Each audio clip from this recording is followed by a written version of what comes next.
Alright guys, just a quick video here just in case any of you guys are trying to figure out how to replace the wire for the CB antenna, the coax cable on these Pete's.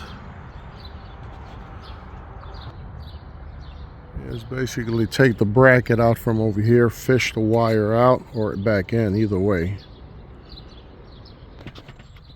Do have to take some of the inside off. This panel right here got a couple bolts plus a little lip right here. Bring it down. Alright, hope this helps somebody else out there. I spent I don't know how many hours trying to find something on YouTube. Good luck to you guys. Stay safe.